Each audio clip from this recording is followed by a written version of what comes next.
It is in the process of lifting off into the YouTube.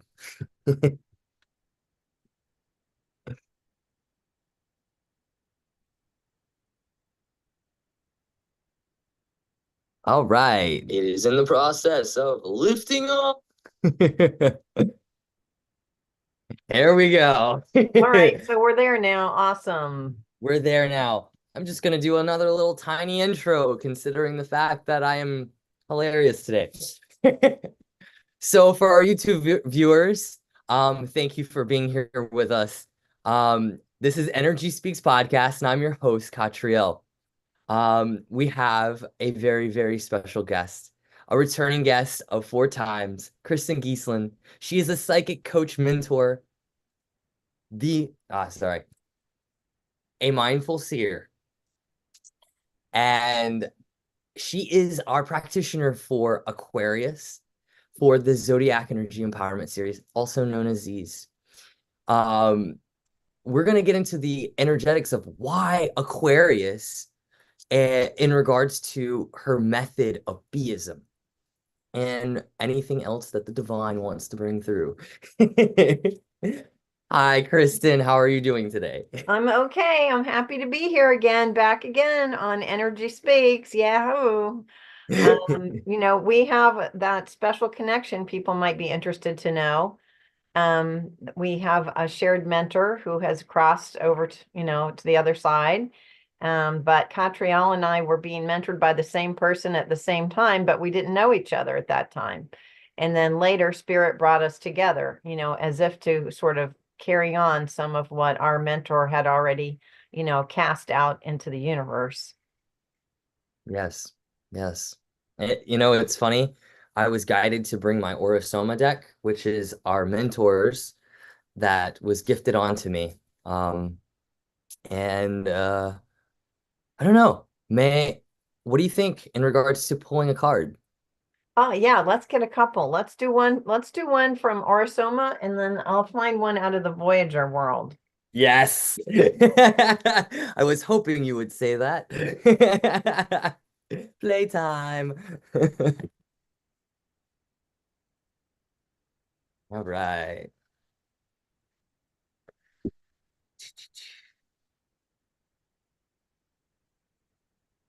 I am going to pick a card. Interesting. So we have bottle 80, which actually I could actually go over to the bottles and grab it. But it looks like this, and it is the High Priestess Return Journey, Hmm. which I'll read from the handy dandy notebook. This is the Artemis bottle. It is red over pink, and it's talking about the understanding of real caring, compassion, the balance between caring, warmth, and the more material aspects of life. A yearning for the expression of love hidden within the depths of the self. The energy to let go, to get in touch with love again. The love becomes more unconditional, the potential to awaken the power of love. Interesting. Okay, because you're talking about potential. Mhm. Okay. And the card that came out of the baking bowl.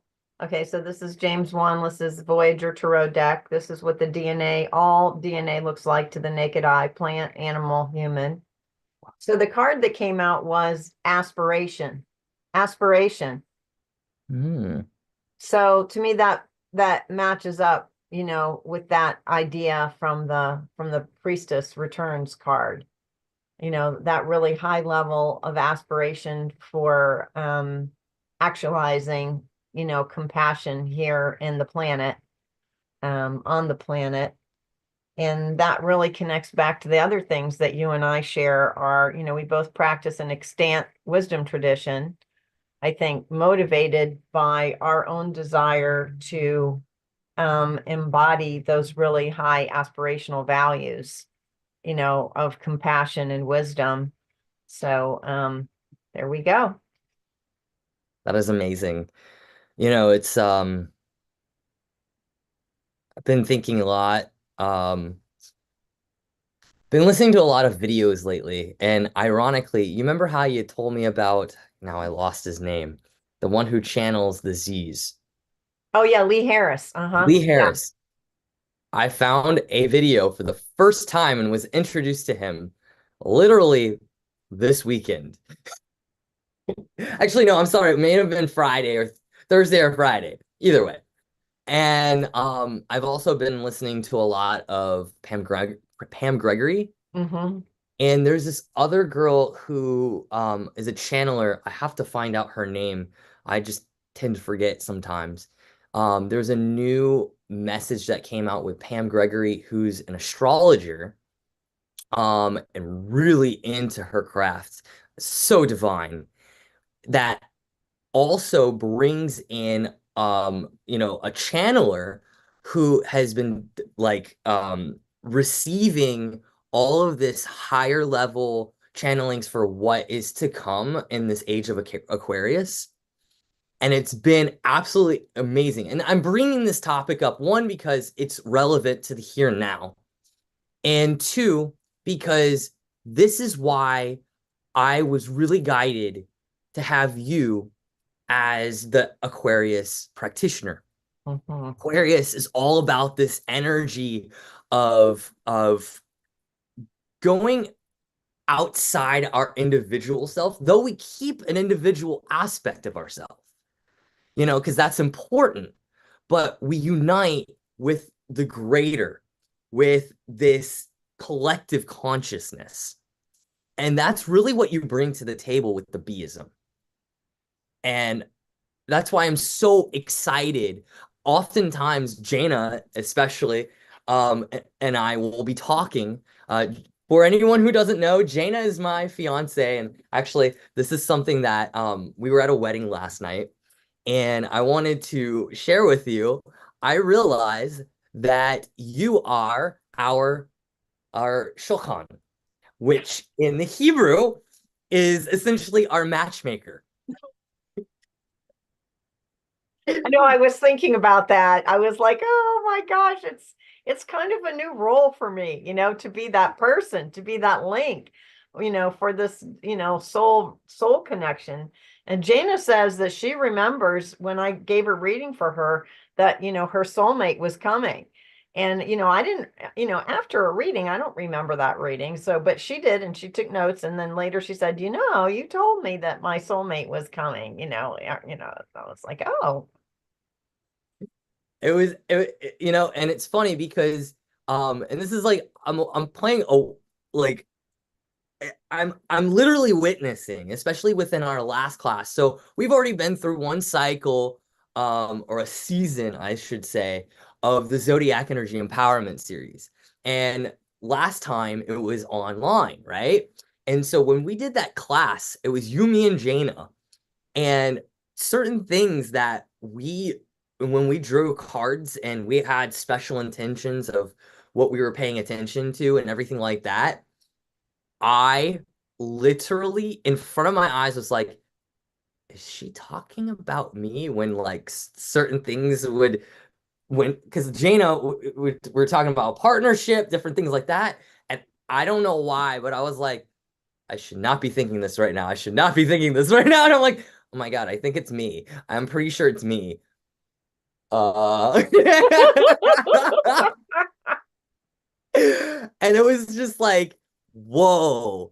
And it was so funny because bringing it back kind of like to this collective consciousness and what's coming in this new age is this activation of of soulmates coming together for our mission. And I think that's really, really powerful that we acknowledge that coming, It's like I know there's been so many of us who've been waiting so long for partnership. And it's really about that detachment because that detachment is saying, you know what? Um, I surrender. I allow you, creator of the universe, ultimate intelligence, to orchestrate what you need to orchestrate for the highest and best. And I let go, thy will, not my will, you know? And I I really feel like that is the role you truly play within the Beism. And so I want right now, if you would, to explain what Beism is and just take us through a little bit of a taste of what people can experience. Now, this particular class that we're going to be doing for Aquarius is in person in Clearwater. But that does not mean you cannot connect with the Beism class. We did already have one, and that will be readily available for you to purchase and connect with that class if you want to taste. But you can also work directly with Kristin, who is absolutely incredible, And obviously, we're gonna get into that, and you'll see. And this is another taste on how, I'm gonna shut up now. There we go. Okay, so the Beism is a system that sort of, it was partly I wanted a way to do readings that would create a structure that so people could remember the readings, for one thing. I wanted that because, sometimes when you're doing a reading or theta healing, you're leaving this time space continuum and magical things happen, but then afterwards, people can forget and you're like, oh, I think this, I think that. So I wanted a little structure. So part of it felt like a download and part of it was intentional. It was sort of like two things happened.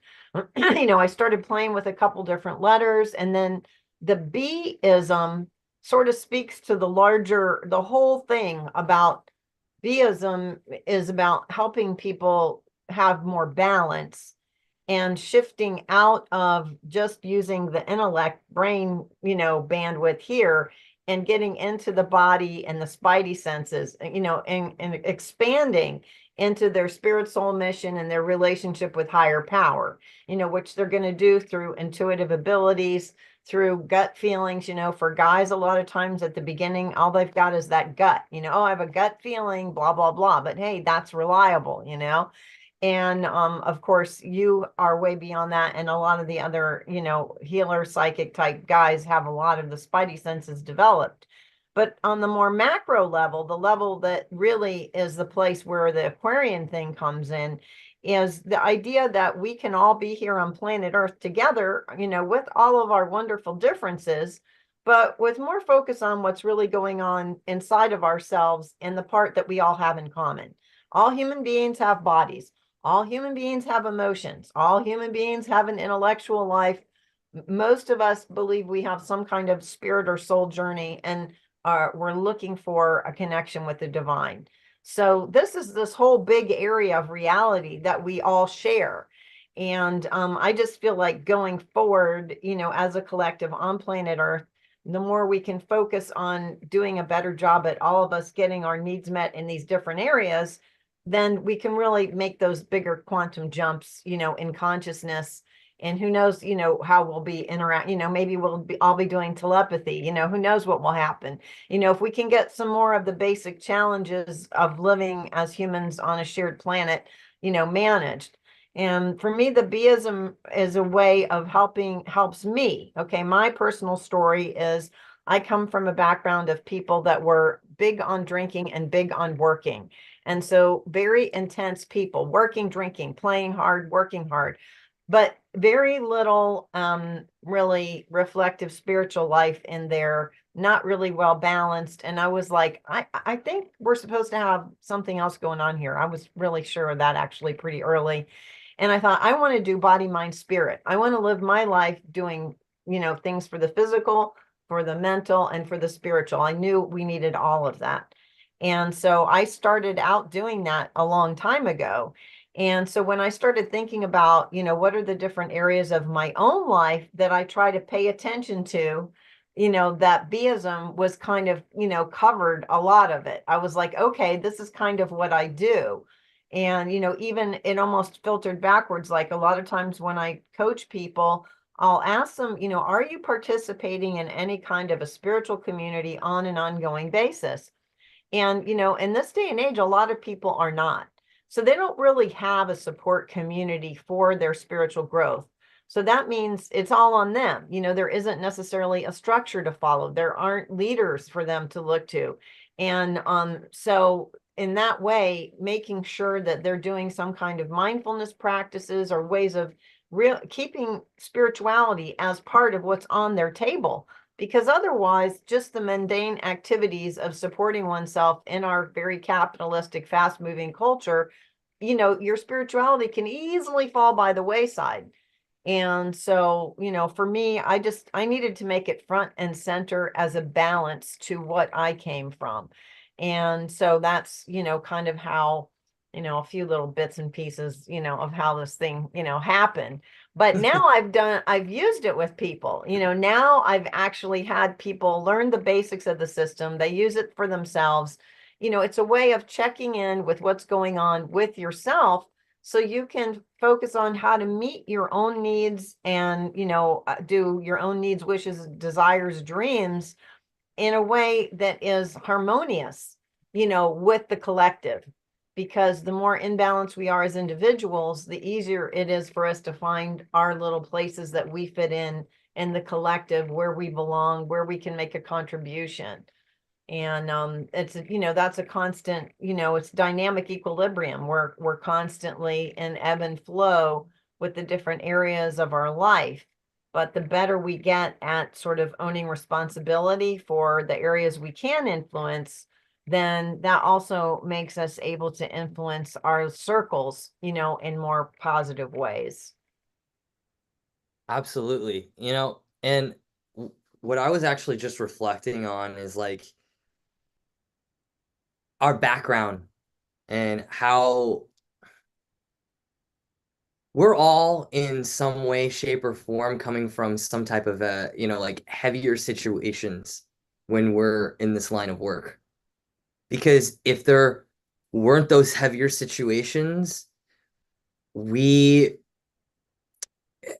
we need to be able to transmute, right? And take things to a higher level. And that's why we can do hard things. We're learning to do hard things. You know what I mean? And I think I've had, a therapist in the past and, really say, you can do hard things. And one thing is like when you go through those challenges, it helps you to say, well, how can I make something better for someone else when they're walking through it? Everyone is going to have their challenges and they're all going to be in different ways. And hopefully, as a planet, those challenges will change and they will lighten little by little. And we'll be able to elevate and become, like you said, this kind of mastermind kind of energy. And so, like, I see because of your Virgo practicalness, I love this,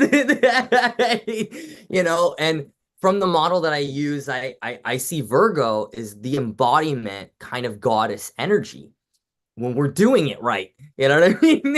And I hate to say it like that, but like when we're putting our fullest potential in there, essentially, you've now carved out a system for us in the detail. And it's very powerful when going through the class that we went through. And honestly, I've had a reading with you, which was really, really powerful. But sometimes, like, I know the day that I had that reading, it was kind of crazy going around, Even the space that I was in the same space and like I had to put up a random table and everything around it was like kind of chaos. And I'm like, all right. But you know what? From that, almost almost directly after that, something shifted and changed in the universe. And now I have like, sorry, it can't really change my background, but behind me, I have all of the Orosoma bottles. That was our mentors. So the work that you're doing is with us two together working because you know you're you and I, when we do a reading, anyone, right? When anyone is doing a reading, we're working together at a different level of consciousness. And when we can get on the path and allow and surrender, magic happens, truly. And and sometimes that means walking through some more messes because we need to transmute more, you know? And one thing that I learned with Alasa in Soul School is like it's happening, everything's happening within us, right? But everything is also in our personal situations being transmuted at a collective level. Mhm. Mhm. And so it's really divine to see all of those different shifts and changes happening. It's absolutely incredible. But now, when I was in that last class, like I feel like what you took us through was, imagine, because like Aquarius energy is very precise. It's scientific. It's another reason here. You help us to connect with our higher self and the tools that we need for that process. Actually, I want to pause there and have you talk about that a little bit, if that's okay. Yeah.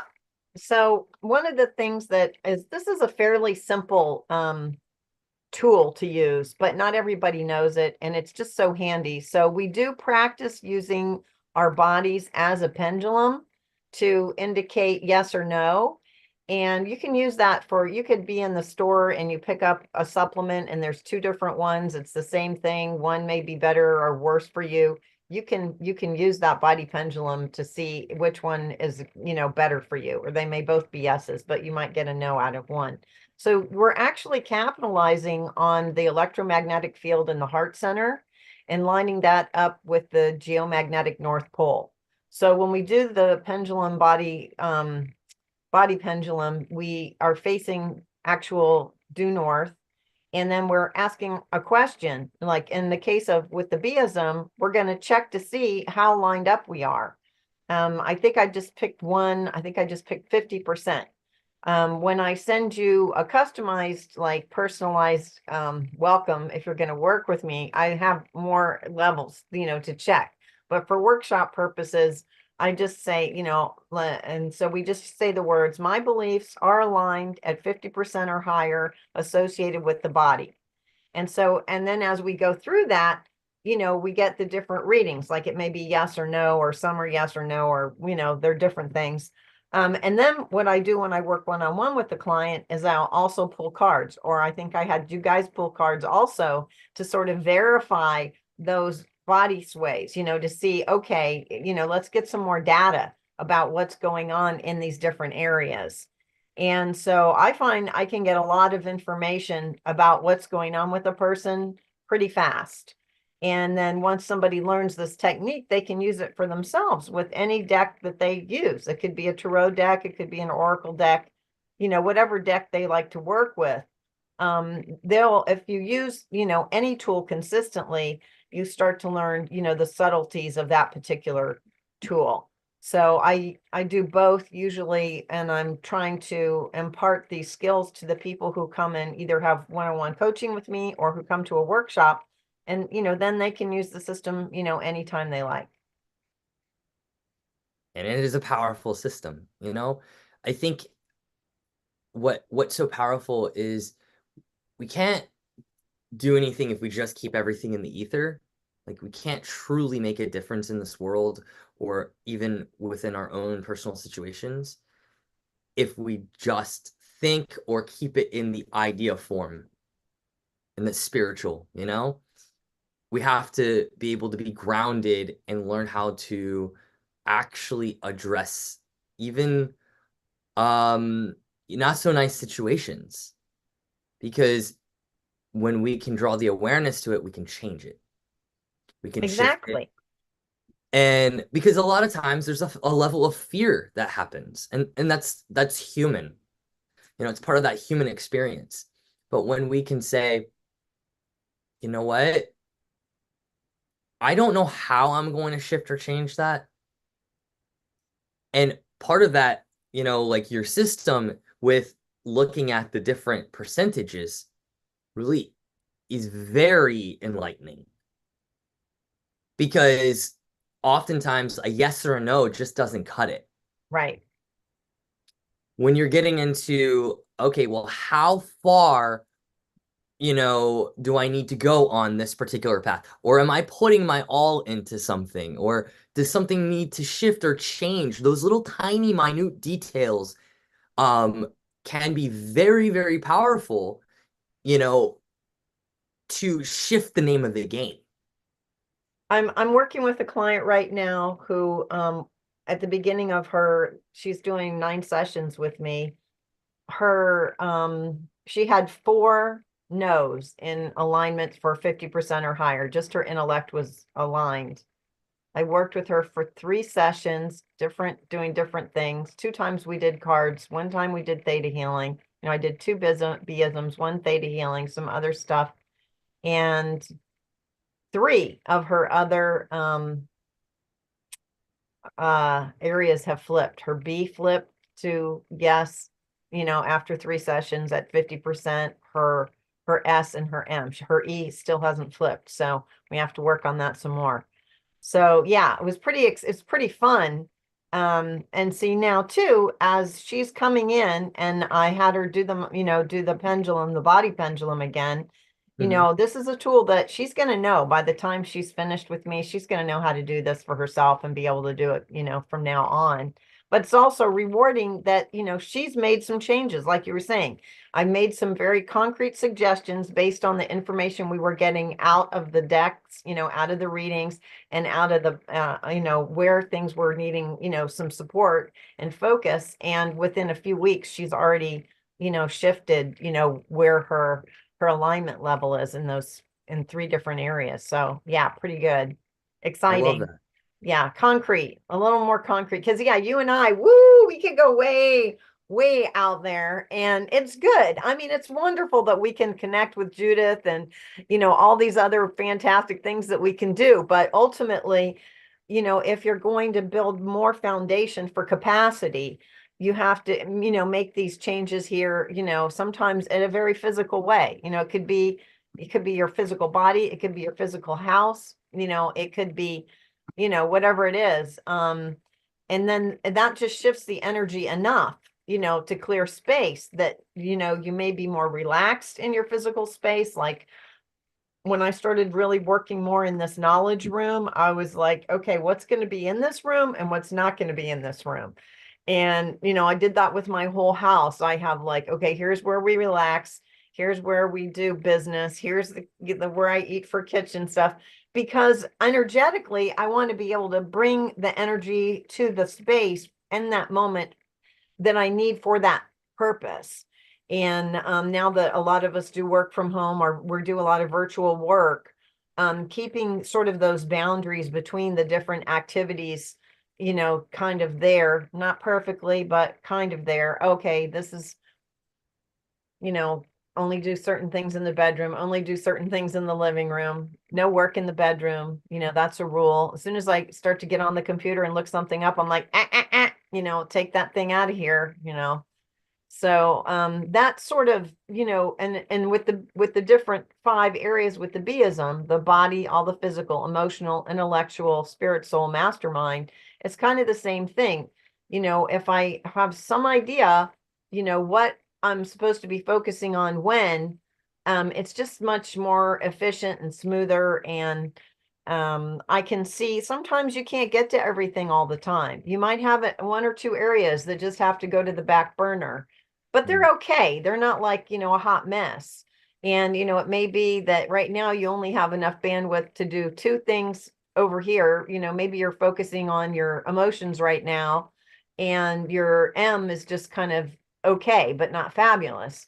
Eventually when your emotions are good again, you might go over and spend more time with your mastermind.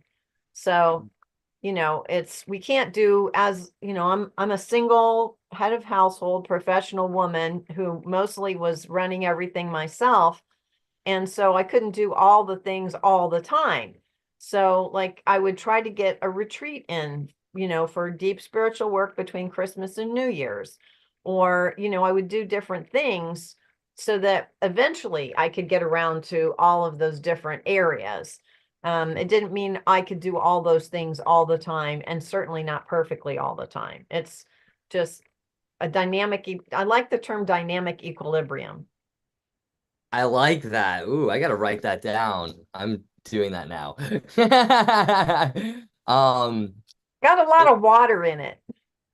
it's well, it's funny. Okay, well, there's two things I was gonna say, but it's funny that you said dynamic equilibrium. So the Orosoma, every single one of the bottles are called equilibrium bottles because they're meant to help um, bring balance. Hmm. And yeah, so like these are like different there we go. There are different colors that, in the Orosoma, that, I okay, so I gotta go with it. Like this is what's coming through right now. But it'd be really interesting to kind of work together at some point on a Beism reading and in tandem with an Orosoma reading. I would love to see because I know how to read the colors, right? And you're able to read, the Beism aspect. I think it would be really interesting if we had like the same client that is willing to go through both sessions to see what findings would be.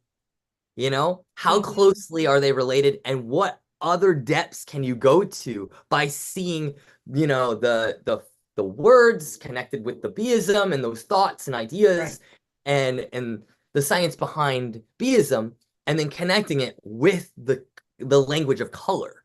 Hmm. Yeah, it would be really interesting, especially because all the cards that I use are really colorful cards. The nature cards, the Voyager, very, very colorful. Everything's wow. Actually, that card that you pulled up randomly, that olive, I believe that's for the divine feminine. Isn't that the divine feminine color? Yeah. Yeah, it's actually the name of the bottle is Divine Feminine Leadership. Oh, okay. That and that was the bottle that Judith worked with Mm. Hmm. quite a lot, actually. So it's kind of funny. Yeah, well, I remember her mentioning that that olive green was the new divine feminine sort of energy and space holder. Which of course is the larger theme, in this conversation that you and I are having around the Z's and the Aquarian, the Zodiac Energy Empowerment series, Mhm. the whole idea of,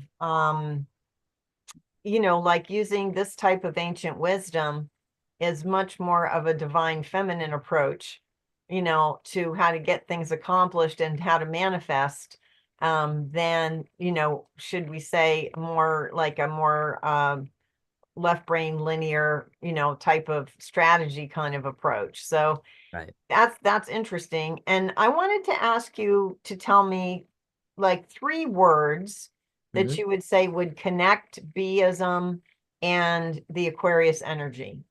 Yes. Collective consciousness. Um, Scientific findings. Mm, mhm. And hmm,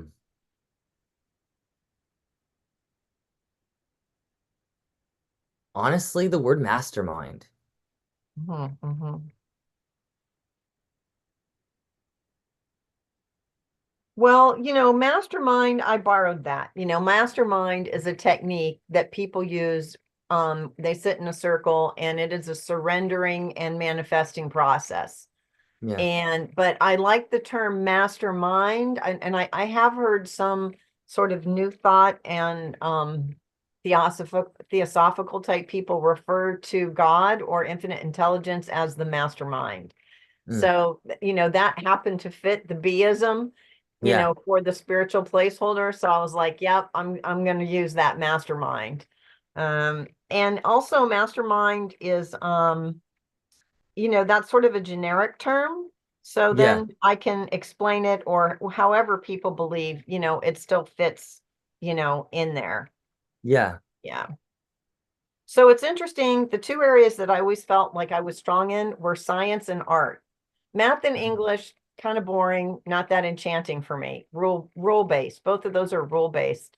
Whereas science is about discovery and exploration and newness, and art is free form and always, who knows what it's going to be. So it's interesting to me.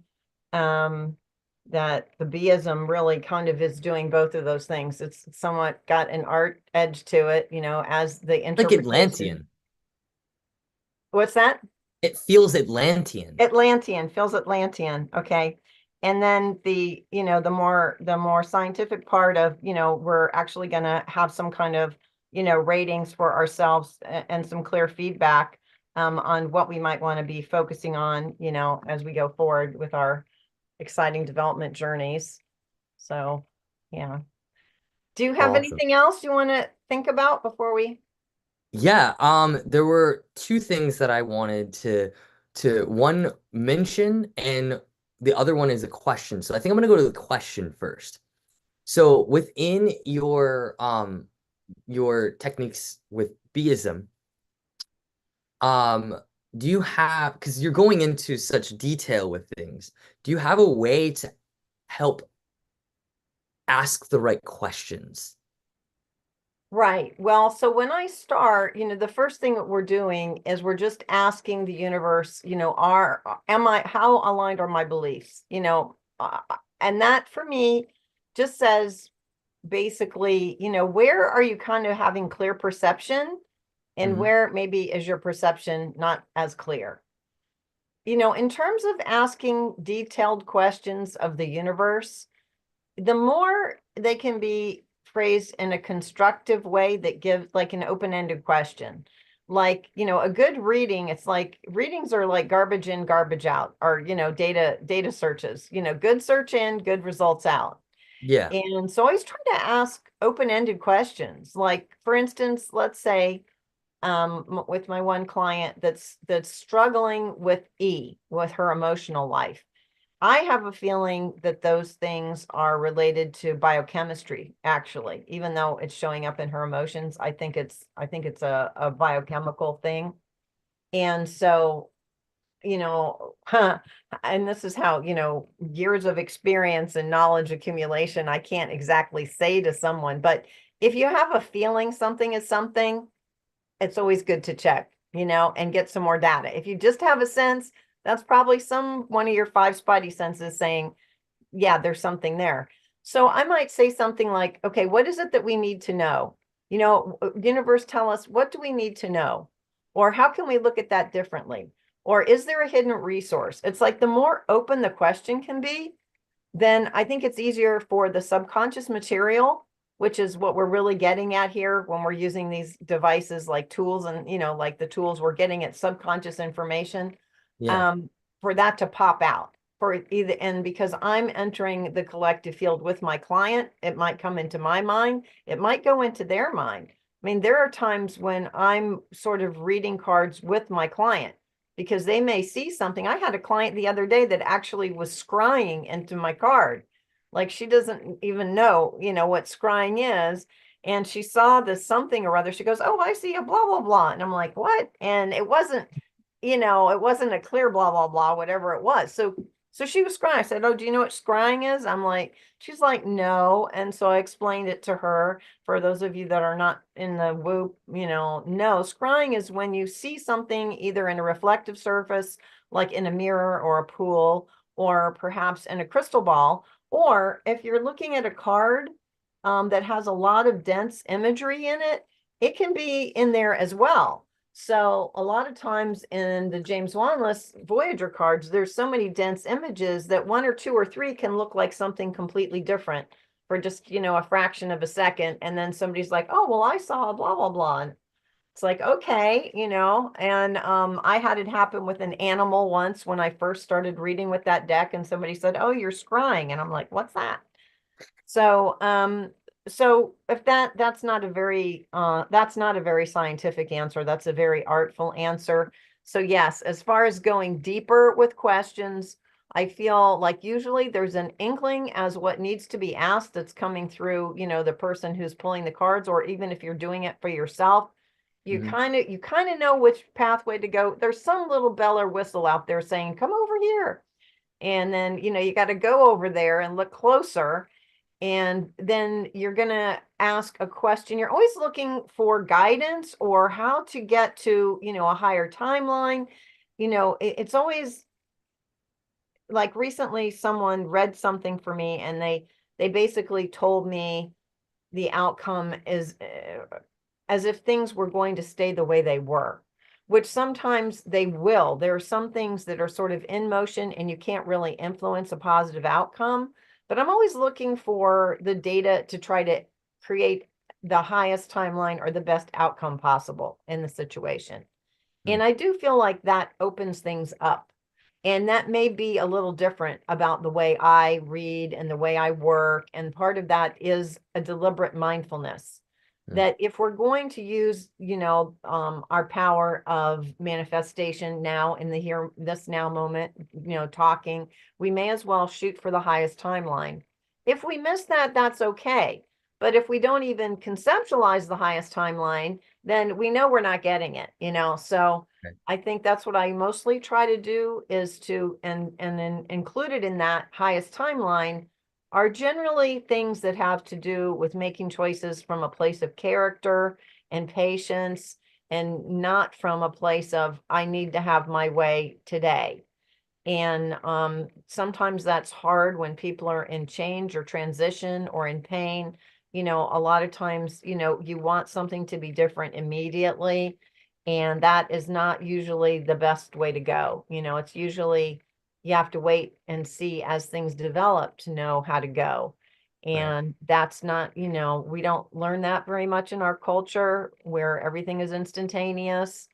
And so if we're trying to learn to live more in alignment with nature and the higher energies, we have to slow it way down and sort of, dial it really slow. And then it's almost like, and I know you can too, it's almost like you can feel where the door is. You can sense where the entry point is. You get a lot of instinctive and intuitive information about where to go when. But it takes attending, intentional attending over years to be able to do that. And luckily you are also gifted where, maybe some of these things we came with. Yeah. It's quite interesting. Yeah, I was getting this image like when you said to dial it down, become more slow things down. Honestly, oftentimes when that happens, it's almost like we're tapping into different timelines in a way and being able to rewrite things because we took the time to breathe in to the present moment and everything starts to shift and change because our inner world is changing. And so that's often, when you get into a fast-paced society or a fast-paced rhythm, sometimes it's difficult to change gears and realize that, oh, you just need a pause. And that pause is kind of the breath of the universe speaking to us. Yep. Yep. Yep. That pause is powerful. And even like even when it's just that small space, like if I'm working in intuitive fair, that's a pause for people. When they sit down for that 15 minutes for a reading, that's an important time because they've stepped out of their normal crazy rat race life and said, no, for this amount of time, I'm going to really try to go deeper and find out what is going on with me in the universe. And that's I feel privileged, to be that person that they share those minutes with, that where they're saying, hey, let's see what else is going on here. I love that. Other thing I wanted to touch base on is you mentioned earlier kind of like this the sacred spaces you're creating. And I want to link that back a little bit to the Zodiac Energy Empowerment series, like the intention of the series in connection to the class that you have, so that people can see the canvas. We start not in the traditional rhythm of the zodiac energies from what we know. There are different cycles within the zodiac energies. And the cycle we're paying attention to is the step by step. It's connected to the numerology. And you mentioned how important having a sacred space is and the intention that you place in that sacred space. Well, in this series, we've started there, and that is connected with the Scorpio energy. Because when we think about, if we look at behind me, that planet, I'm going to use that as an example. That planet has, you can see the darkness in the actual planet itself, and you can see the swirl behind it, and you can see the actual light with the boundary. Right there shows us that we have divine order with, like, in the planet itself, its actual essence, the energy. Then we have the boundary that's separating it from another object or the universe itself. And you can kind of see this very quick pace kind of energy going around it. We can call that chaos in a way because it's unorganized energy. That's all it is. It's not bad, good, anything. It's just unorganized. But when we place the intention on this planet has this purpose, we've put an intention on it and we've cleared that sacred space for organization, like organizing, this is its purpose. When we're going through this series, that is a key because we want to relate this to, like, what do we want to bring into our life? And part of that is connecting with our soul mission. So we're bringing a lot of Kabbalistic thought to this and also connecting with other cultures and that mindset, you know? But I'm intentionally bringing in Kabbalistic astrology into this. And that sacred space that we create, we're wanting to bring in those better things for our life and our soul's journey. So that's Scorpio. But then when we start to transition from that, we have like this, dark kind of energy going into the light. So night and dark, or sorry, night and day, right?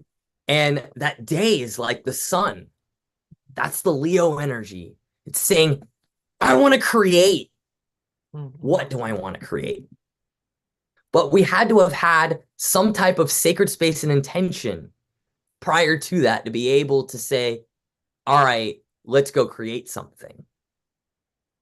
And so we take that Scorpio, we bring it into the Leo, and then we transition into the moon energy. So the moon is not complete darkness.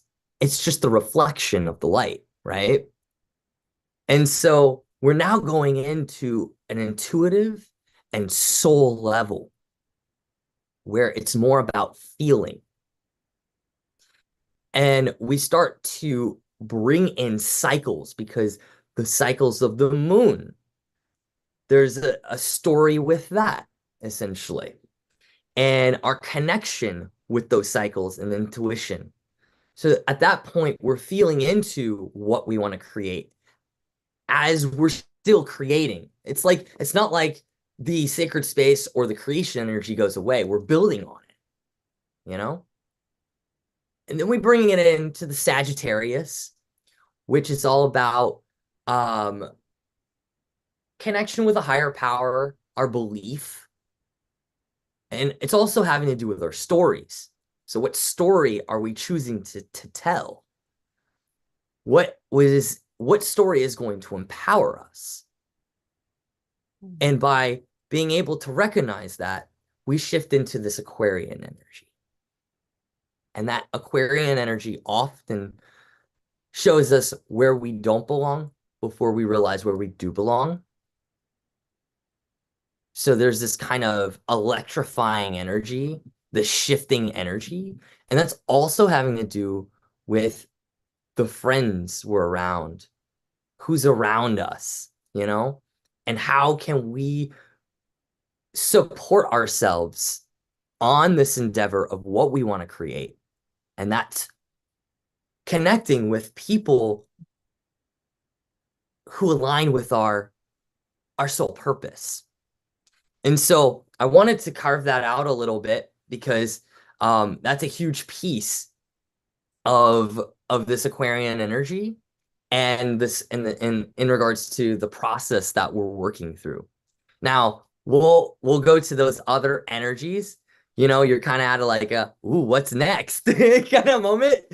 And you know, but if we can kind of start looking at what are the processes to things, we can start to work through those processes. And I feel like that right there with the Bism is helping us do that, you Right, know? right, because we're going to have some data from the Yes, BISM class that you could bring all the way through into those other classes. Yeah, absolutely.